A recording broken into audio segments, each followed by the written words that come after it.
Okay, so welcome back, and we'll keep going with I believe this is exam 1 from 2015 of fall semester, and we're on question number 9. It says, which element has a ground state electron configuration of 1 is to, I don't really want to read it out, and I guess this particular weird part is just Dr. Ma's only private notes, so we don't really have to pay attention to this part. So there's two ways to approach this kind of problem.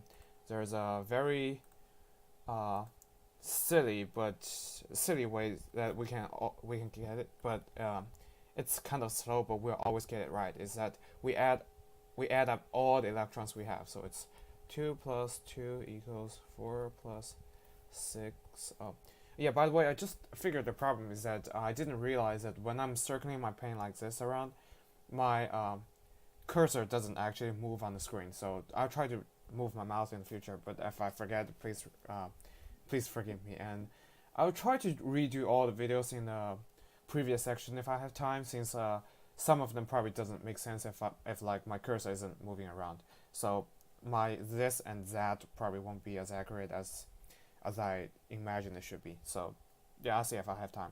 So we just add up all the electrons over here, and we'll get like the total number of electrons we have. So let's so it's 4 plus 6 equals 10, plus 2 equals 12, plus 6 equals to 18, plus 1 equals to 19, plus 10 equals to 29. And if you check on your periodic table, I believe I do have a periodic table somewhere around here. It's over here, yeah. So as you can see, 29. Element number 29, which means it has 29 protons and 29 electrons. It's copper over here, Cu, and which is A, and that is our correct answer. And so you can see this is a rather slower way to approach from this problem.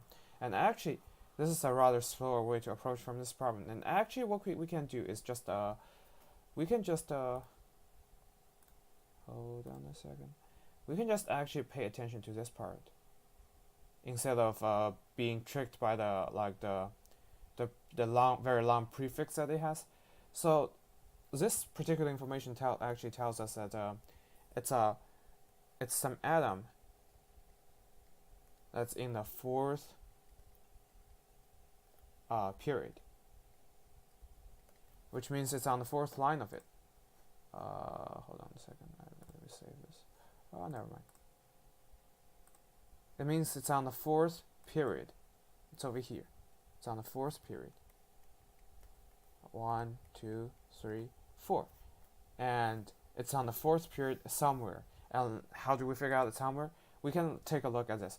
So it says there's a 1 electron on the s orbital and 10 electron on the d orbital. And if you're very skillful in chemistry, you would probably notice that my notes just got away, so I'll just rewrite it. Fourth period, and I saved it this time. It doesn't allow me to save.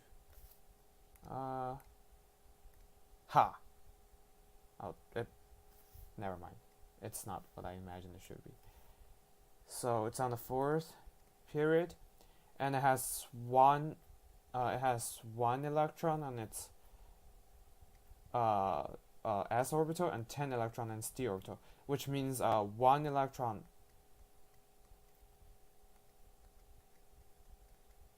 p d, which means and there's a complete p orbital, as you can see over here, and that's the s orbital. That's 4s. This is 3s, 3p, and 3d.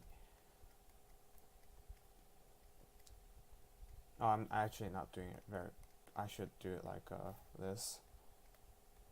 That's probably a more formal way of doing it. It doesn't look good. I'll just clean up the entire part.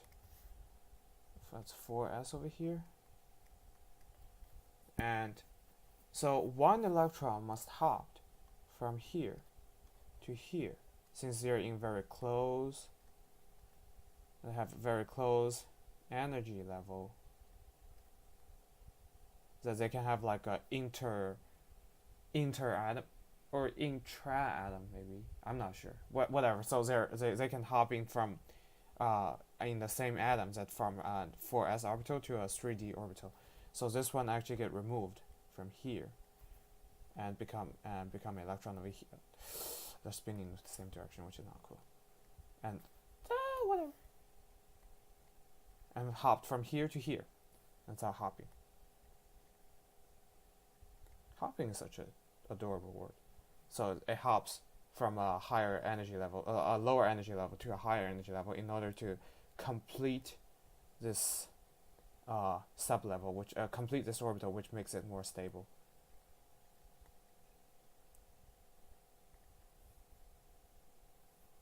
And so for this particular atom, what we know is that it has a complete 3D orbital. It actually doesn't have a complete 3D orbital, since one electron was actually from the s orbital, and it has to be some. So it actually only has 9 3D orbital. So there is only 9 electrons in 3D in the original.